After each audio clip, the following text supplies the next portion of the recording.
સિમલિયા ગામે વારંવાર સર્જાતા માર્ગ અકસ્માતો રોકવા માટે પગલાં લેવા માંગ ઘોગંબા તાલુકાના સિમલિયા ગામે હાલોલ દેવગઢ બારિયા સ્ટેટ હાઇવે પર વારંવાર માર્ગ અકસ્માતો બનતા રહે છે।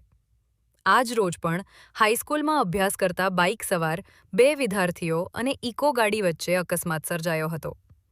એક આઈશર ટેમ્પો અને બાઇક ચાલક વચ્ચે અકસ્માત સર્જાયો હતો।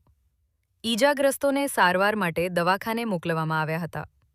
ગામના અગ્રણી અને માજી તાલુકા પંચાયત પ્રમુખ નટવરસિંહ ચૌહાણ અને ગામના સરપંચ વીરભદ્રસિંહ ઠાકોર દ્વારા રસ્તાને પહોળો કરવા માટે બેરિકેડ તથા બમ્પ મૂકવા માટે તંત્રને રજૂઆત કરવામાં આવી છે।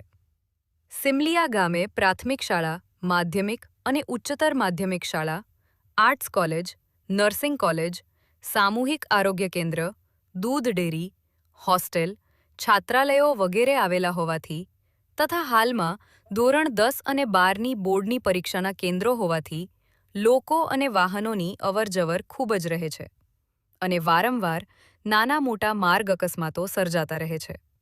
આ સમસ્યાના કાયમી નિવારણ માટે તંત્ર દ્વારા તાત્કાલિક પગલાં લેવામાં આવે તેવી લોક માંગ પણ ઉઠવા પામી છે। મનોમંથન કાર્યાલયથી મોટી કોલેજ છે। હું સરપંચ ગ્રામ પંચાયત સિમલિયા વીરભદ્રસિંહ।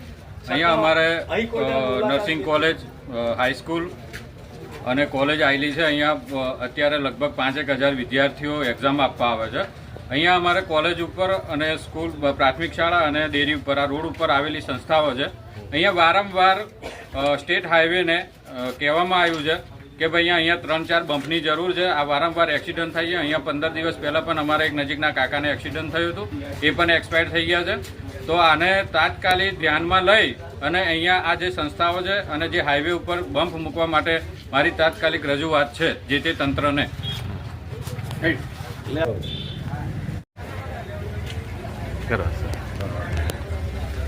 આપણે ઘોગંબા તાલુકાનું આ સિમલિયા ગામ છે।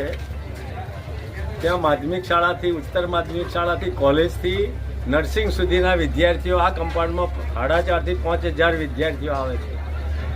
અહીંયા વારંવાર એક્સિડન્ટ થાય છે। 3 એક્સિડન્ટ હમણાં જ થયેલા છે। પોલીસને આ અંગેની બધી જાણ અમે કરેલી છે અને એ એક્સિડન્ટ પણ આજે 3 એક્સિડન્ટ અનડિટેક્ટ છે પોલીસને ચોપડે। અહીંયા બેરિકેડ મૂકવા માટે